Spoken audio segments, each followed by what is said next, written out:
Welcome back to Paul's Tech News. We're about 1 week away from the official start of summer, my friends, or if you're in the southern hemisphere, Remus, I guess.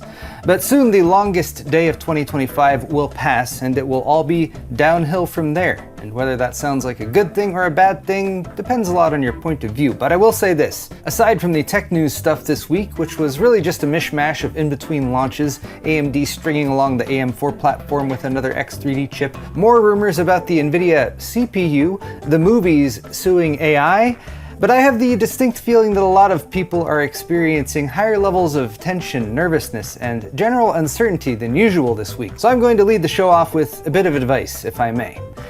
Take a deep breath and remind yourself that you don't have to keep up to date on every minute of chaos going on in the news, and that it is okay to take a step back and give your mind time to rest with some form of wholesome distraction.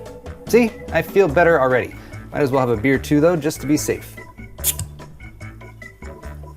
Oh, and if I think of any good advice for you guys too, I'll let you know. Cheers, on with the tech news. Excellent! Today's video is brought to you by Thermaltake's View 380 XL tempered glass ARGB mid-tower chassis with an innovative dual-chamber design and angled front intake to direct airflow towards components, keeping even power-hungry high-end PC builds cool while maintaining an unobstructed view. Hey, that's why it's called the View 380. Keep things clean with hidden connector motherboard support, keep cool with 4 included ARGB fans and multiple radiator mount locations for up to 360mm AIOs, and have fun building with plenty of room for cable management and added storage. For more on the View 380 XLTG ARGB from Thermaltake, click the sponsor link in the video description. We begin today with NVIDIA, who apparently have another RTX 50 series GPU waiting to disappoint reviewers and gamers everywhere. The RTX 5050, which is of course what the RTX 5060 should have been called, which was what the RTX 5070 should have been called, and so on recursively up through the stack. NVIDIA at the very least has apparently recognized what bare minimum means in 2025 when it comes to VRAM, as according to leaks from momomo_US on Twitter, the RTX 5060 will still come with 8GB of memory like the 5060, but lest it overtake that GPU's lofty test scores, the 5050 will come with slower VRAM, GDDR6 instead of the GDDR7 that was previously rumored. That will mean a lot less bandwidth, about 30% less, give or take, depending on the final configuration, along with a core count of 2,560 cut down from the 5060's 3,840. The RTX 5050 is rumored to launch in July, though no pricing information has come to light as of yet. It's a safe bet that it will be less than $300, but how much less than $300 would it have to be to make it a reasonable value in 2025? I ask this question in all sincerity. $200? $180? We've been waiting for something better for entry-level gaming for quite some time, and while I have close to zero hope that NVIDIA will make a consumer-friendly choice on the final price, it's likely that once it launches, the RTX 5050 will be the only option outside of the used market for a current-gen card in this price range. Clearing out the remaining NVIDIA news, on Tuesday, these were discovered. Geekbench 6.2.2 online database test results for a processor labeled NVIDIA N1X, which some speculate is an NVIDIA N1X processor, or SoC, or Superchip if you really want to take Team Green's marketing down balls deep like Tech Power Up did. To sum up, the N1X is an ARM-based CPU with 20 logical cores that is apparently up and running in an HP 8E83 prototype notebook, which was running Ubuntu 24 to achieve this Geekbench result, with both single-thread and multi-thread scores right up there with some of the best in the industry right now. Being an SoC, these chips will also have integrated graphics, with videocards.com speculating a CUDA core count range similar to an RTX 5070 if the N1X has similar specs to NVIDIA's GB10. There's also a rumored N1 non-X version of the SoC, though videocards and TPU disagree on what products these will go into. The N1X might go into desktops, or just higher-end laptops, while the N1 is likely destined for a range of portable devices including laptops, Chromebooks, tablets, and handhelds. NVIDIA has been very successful on the server and enterprise side of things with their ARM-based processors, so it will be very interesting to see how quickly they can pick up market share once notebooks based on their chips enter the mass market, without the need for CPUs from Intel or AMD. Speaking of AMD, let's talk about them next. The platform that just won't die. AM4 saw yet another new CPU go up for sale in its 9th year of life, which is really quite remarkable for platform longevity, given that Intel still can't go more than 1 or 2 CPU launches before needing their socket changed. It's like a newborn or something like that.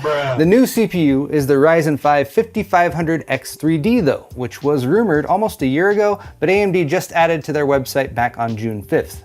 Now, per the regional availability spec, it seems to be destined for the Latin American market, though that doesn't always mean it won't be available elsewhere. As the name infers though, this is a 6-core with specs almost identical to the short-lived Micro Center exclusive 5600X 3D, apart from the frequency, which peaks at 4 GHz for the 5500 instead of 4.4.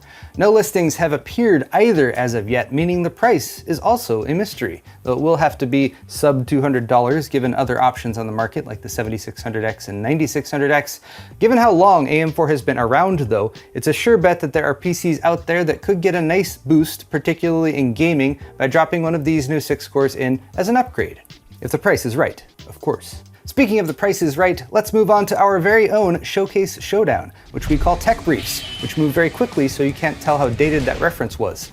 Intel continues to seem poised to shake up the GPU market, which they will totally do any minute now, because the B770 is definitely here.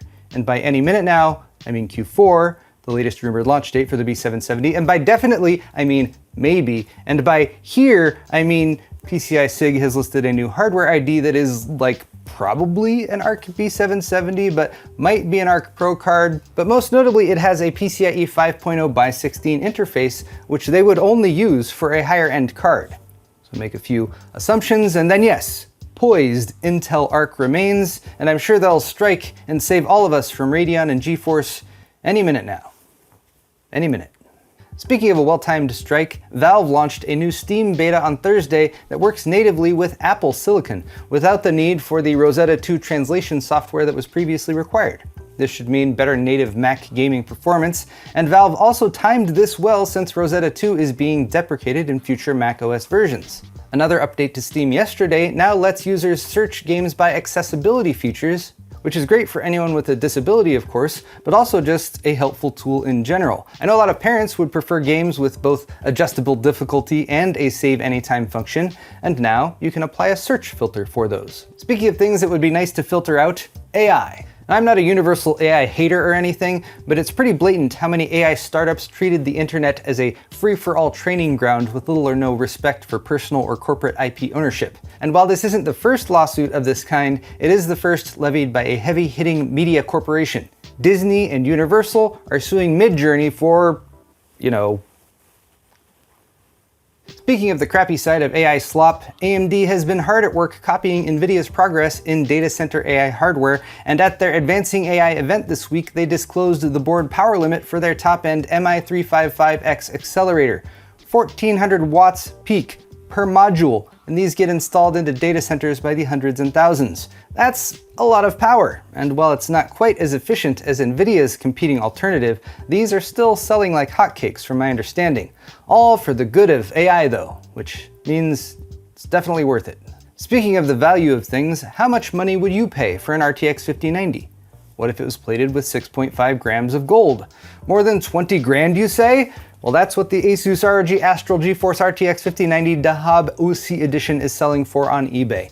Seems like a sound investment to me. The price is of course being driven up by the gold, which we all naturally lust after, as well as the exclusivity of a limited edition variant of an already incredibly difficult to find GPU, which is currently the best gaming option that you can get. It's not even the highest clocked aftermarket 5090, but since the majority of them were shipped to the Middle East for sale, the gold 5090 is even scarcer in the rest of the world. The MSRP is supposed to be about $6,800, but on eBay, they're being priced as high as $22,990. And that is too rich for my blood. So there you have it, guys. Tech news for the week. And if you liked it, click that like button or leave me a comment down below. While you're down there, all of the articles I talked about today are linked in the video's description if you're interested. And you can also check out my store at paulshardware.net for high quality merchandise like t-shirts, hoodies, beer sets, and more. Subscribing to my channel is always a good call too. Thanks again for watching, everyone. Cheers, and we'll see you next week.